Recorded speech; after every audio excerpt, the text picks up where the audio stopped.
En Visto Bueno Radio. Qué bueno que sigue con nosotros a las 8 de la noche con 43 minutos. Bueno, estábamos platicando de un tema que no es menor. Se debate la reforma energética.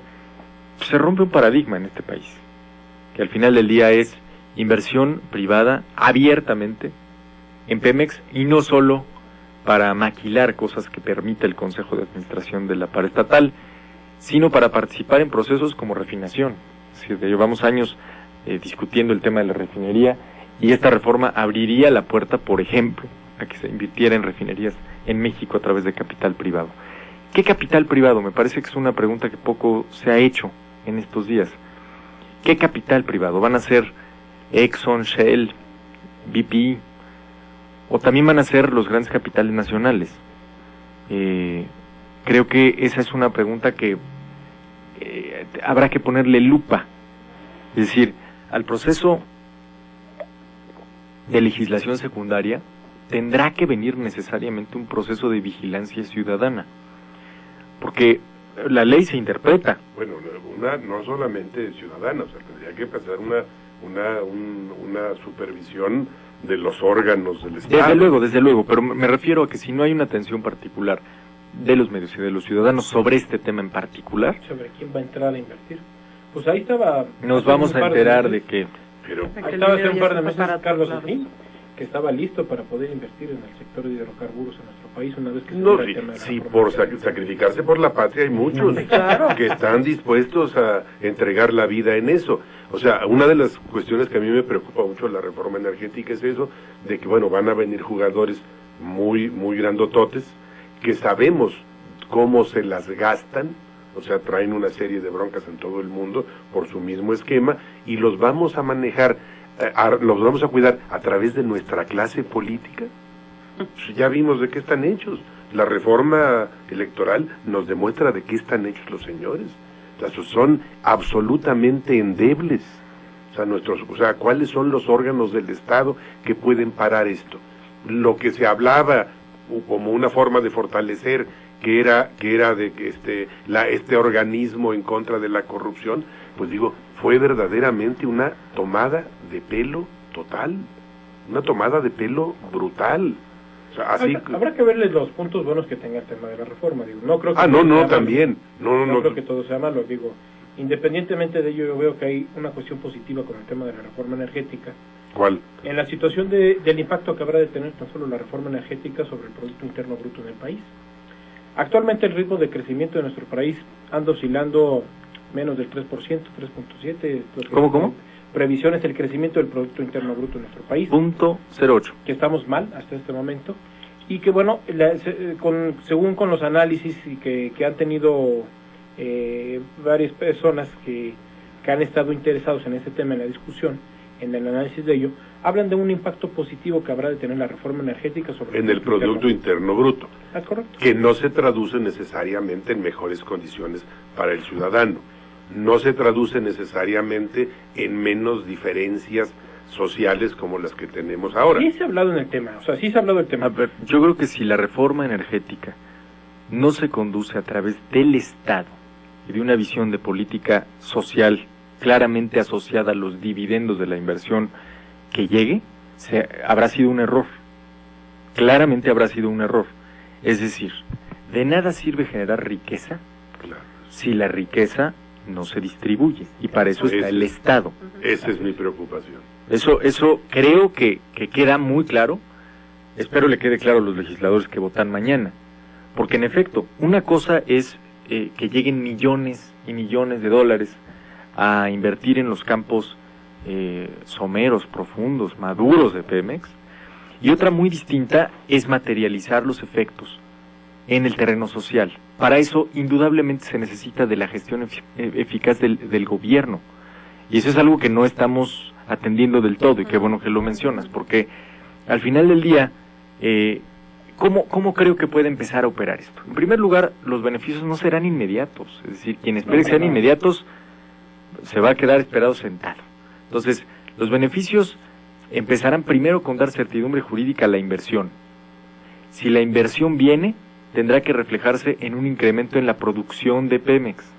Y eso, si no se nos cae el precio del barril de petróleo y lo podemos seguir vendiendo y Estados Unidos nos sigue comprando o encontramos nuevos compradores masivos, bueno, podrá tener ingresos o podremos mantener o incrementar la renta petrolera. El gran tema es cómo hacemos o cómo convertimos en esa renta petrolera en beneficios para los mexicanos a través del gobierno, sin replicar el modelo de estarle quitando a Pemex la capacidad de reinvertir. Porque los grandotes no se van a dejar, ¿eh? O sea, ya me imagino a Shell soportando esas cargas impositivas y demás, nos mandan al cuerno, pues, evidentemente. Digo, hoy se habla, por ejemplo, de lo que platicábamos del tema del impacto que habrá de tener la reforma energética en el tema del Producto Interno Bruto. Se ha hablado por los diversos analistas que, bueno, se crearán cerca de 500,000 de empleos adicionales en este sexenio y 2,5 millones de empleos más para el 2025. Han previsto que México tendrá cerca de un punto porcentual más de crecimiento económico en 2018 y aproximadamente 2 puntos porcentuales más para 2025. El crecimiento que se prevé para el año de 2025 habrá de ser del 5.5% del Producto Interno Bruto a nivel nacional. Entonces, bueno, nos habla de que sí habrá un impacto favorable con el tema de la reforma energética, que la previsión de aperturar el sector energético puede ser positiva.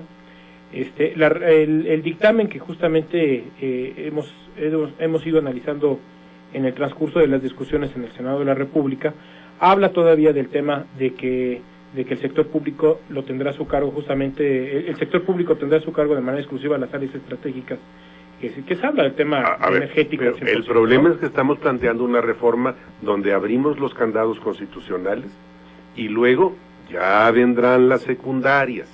Yo creo que las secundarias tendrán que salir en enero, Pues vaya, máximo. Yo creo que tendrían que plantearse como compromiso junto. Definitivamente, sí aunque lleven tiempos diferenciados en su procesamiento legislativo, pero deberíamos tener ese elemento a mano, es que porque pasan muchísimas cosas entre la reforma. Digo, vaya, veamos qué está pasando con la educativa. Sí, lo tenemos que ver así. ¿Qué la tenemos atorada ahorita? Pero hay un tema de urgente situación. A ver, por ejemplo, el tema de una reforma constitucional no es menor al lado de las reformas en materia de las leyes secundarias. Para hacer una reforma constitucional, tú necesitas la aprobación, primero, de la Cámara de Origen, la revisión de la Cámara Revisora, que en ese momento sería, para mandarla a las entidades federativas al constituyente permanente, que son los 32 congresos estatales, los 31 y la Asamblea Legislativa del Distrito Federal, 32, para que por lo menos 16 de ellos puedan aprobarla. Entonces, la urgente necesidad y la situación de la necesidad que tiene el propio gobierno federal por echar a andar esta reforma constitucional es mayor por este sentido. Y el tema de la reforma a las leyes secundarias es menor, porque aquí simplemente con que la reforme una ley secundaria, la Cámara de Senadores y la Cámara Revisora, que sería la Cámara de Diputados, lo acuerde, ya no habría necesidad de que pasara por todo el ejercicio que requiere una reforma constitucional, que se vaya a las entidades federativas y todo eso. Tampoco es un ejercicio muy complicado. Pero o sea, sí vaya, es distinto. Los 17 votos los sacan muertos de la risa. El andamiaje es distinto. Y lo que era conveniente ahorita era de que si todavía existía la posibilidad de tener entendimiento con una de las principales fuerzas políticas en el país, que en este caso es el Partido Acción Nacional, y que a moneda de cambio pidió el tema de la reforma político-electoral, si las condiciones estaban dadas, pues se pudiera dar. Entre lo que sabemos. El problema es que ahora en este mercado en el que estamos metidos, a mí me preocupa y me preocupa mucho todo lo de los acuerdos oscuritos, porque bueno, de entrada en el PRI votamos a favor de la reelección, de entrada, así nomás de golpe y porrazo, dimos una vuelta muy importante en esa parte, y resulta ahora que es muy curioso, porque a mí me da la impresión, y a muchos ciudadanos también, de que bueno, quienes son los tiranos en esta cuestión es Acción Nacional. Entonces pone sus condiciones en la electoral, y luego además en la energética, y además todavía dice, y estos son irreductibles, como quiera que le hagas, o sea, pues estamos como irreductibles. Pero mira, ¿qué cosa hay atrás? Sí, pero el costo, si hay costo lo va a pagar el gobierno, Claro, totalmente.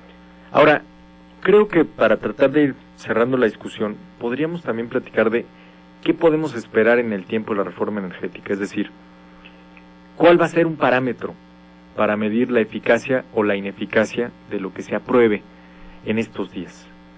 Si mañana tenemos, o el año que entra, o en 5 años, o en 10,000 campos perforados en aguas profundas por los 3 que tenemos hoy, habrá sido algo positivo, pero no será el referente único, porque nos estamos quedando a la mitad, nos estamos quedando en el instrumento. Al final del día, lo que sí tenemos que evaluar es, 1, que el crecimiento que se ha prometido se cumpla, y que no te digan, es que fíjate que bajaron las previsiones porque como que la recesión fue más larga de lo que... Siempre no fue catarrito. No fue catarrito. 2, que ese crecimiento y desde luego la generación de empleos se traduzca en mejores condiciones de vida para los ciudadanos. Y eso sí se mide. Y para eso también se está aprobando la autonomía del Coneval. Creo que ese sí tiene que ser. Y otra, y no menos importante, es que toda la retórica que se ha empleado de uno, de otro y de otro lado para hablar a favor o en contra de la reforma energética se sopese con el tiempo. Si el licenciado César Camacho Quirós ha salido a decir a los 4 vientos que va a bajar la energía eléctrica y van a ser más accesibles los combustibles, lo mínimo sería esperar que se cumpla. Yo lo veo difícil por una razón. Esos precios dependen de 1000 factores más que la redacción de un buen discurso. Me parece que no fue la mejor estrategia proponerlo o prometerlo, porque todavía me parecería más grave que por cumplir con una estrategia discursiva se emplearan recursos fiscales para financiar el que bajaran las tarifas de luz, de gas y las gasolinas. Eso ya lo probamos con Felipe Calderón. Eso sería muy raro. Bueno, no, en México no pasa eso. Bueno, eso ya lo probamos con Calderón en el 2000. Lo hemos hecho en el 2010, si no me equivoco, y le costó al país nada más y nada menos que 1,5 puntos del PIB. En otras palabras, gastamos el doble al año en subsidiar las gasolinas, dinero que se queda en un 52% en el 20% más rico de los mexicanos, gastamos el doble que oportunidades. Entonces, si no ajustamos nuestras prioridades en el gasto, de verdad, podemos reformar todo el marco que nos rige. El problema es que, bueno, ¿qué es lo que ha generado? Mucho escepticismo por parte de la sociedad en razón de que siempre se ha hablado del tema, digo, y por años, por lustros. El gobierno federal va a proponer una reforma en determinada situación y nunca sale absolutamente nada del beneficio que se habló, O sea, se va a hacer una reforma en materia, por ejemplo, de seguridad pública, no se ven los beneficios. Se habla de una reforma en materia laboral, no se ven los beneficios. ¿Sabes cuál fue fantástica? En el catálogo para el Museo Nacional de los Horrores, como dice Juan Manuel, el Registro Nacional de Vehículos. Y luego el Registro Nacional de los teléfonos, de celulares. Ese fue de veras una broma, porque quienes, te digo, la legislatura pasada, no estoy yendo a la historia, quienes promovían el registro, el año que entra les oías unos discursos de por qué tenía que echarse abajo, que de veras era de esquizofrenia. Ahí tiene mucho que ver también la corta memoria ciudadana. El ciudadano al muy poco tiempo ya no se acuerda ni de qué dijeron ni qué no dijeron, y eso permite que nos tengan, que el poco respeto que la clase política nos tiene a los ciudadanos. O sea, dicen cosas, y estoy viendo los spots ahora de Acción Nacional, de que gracias al PAN no tuviste IVA en colegiaturas. Digo, no me parecen... digo, esos y las de muchos otros partidos, o sea, en general, analizándolos de manera cuidadosa, son faltos de respeto. Sí, o sea, tratan al ciudadano como menor de edad. Como, bueno, por llamarle de alguna manera respetuosa. Pero al final del día creo que tiene mucho que ver con esto que decía el Papa, perdón que lo vuelva a citar. Pero tiene que ver con una visión en el que el político, o el funcionario público, lejos de rendir cuentas, pide que le agradezcan. Vaya, los grandes problemas nacionales son un negociazo. Vaya, la gente, no hay algo que haga más feliz a un gobernador incapaz que un huracán, algún problema de esa naturaleza. Bueno, le levanta los bonos, económicamente les va re bien. Oye, como a mí me encanta esa frase de Woody Allen, ¿no? Que decía, vino el mago y desapareció la pobreza. Movió su varita y desapareció el hambre. Después giró otra vez su varita y desapareció la guerra. Vino el político y desapareció al mago. Entonces regresa todo, claro. Regresa todo. Pues bueno, vamos a hablar en términos generales, pues habrá que ver cuáles son los planteamientos que se hagan en el tema de la reforma a las leyes secundarias. Creo que va a ser importante, no habrá que perder de vista el hilo de lo que se venga dando con este tema de la reforma energética. Yo ya veo que igual es un tema que va a pasar sin duda alguna en el tema de las esferas del constituyente permanente. Habrá reforma energética para este año. Algunos analistas preveían que no iba a haber, que no sería posible, pero bueno, pues ya existen las condiciones. Hoy ya el Senado de la República en sus comisiones ya lo aprobó. Mañana seguramente o en el transcurso de la madrugada del día siguiente estaremos viendo la posibilidad en determinado momento que se apruebe para pasar a la Cámara de Diputados y bueno, siga su procedimiento y su curso que tiene que seguir este tema. El gobierno federal ha hablado de alguna serie de beneficios. Veremos si en el largo o en el mediano o en el largo tiempo serán ciertos estos mismos beneficios, o que va a disminuir el gas, que va a bajar el costo de la energía eléctrica. Es una garantía para el ciudadano. Que la industria petrolera va a volver a ser el motor del crecimiento económico para detonar la inversión en áreas estratégicas. Habrá que ver si es cierto este tema. Habrá que construirlo, más que esperar, porque vaya, los resultados se van a dar a muy largo tiempo y el daño que nos puede causar sería terrible. Cierto. Pues el tiempo se ha terminado, José Luis Antón, muchas gracias. Carmen, gracias a todos los que nos escucharon. Carmen Sepúlveda, muchas gracias. Roberto Rico, muchas gracias. Carmen. A usted principalmente que nos escuchó a lo largo de este año, muchísimas gracias. Nos vamos a ausentar unas semanas, hoy es el último programa del año, del 2013. Estaremos reincorporando nuestras actividades el día lunes 6 de enero, algo así, si no me equivoco. Y bueno, pues muchísimas gracias, que tengan excelente. Y de una vez muchísimas felicidades, ¿no? Claro, buen cierre de año. Que tengan un abrazo a todos. Y abríguense bien del frío que viene. Fiestas, ¿no? Felices fiestas. Con control todo. Que tengan excelente inicio de semana. Gracias. NQ La Superestación presentó Visto Bueno Radio.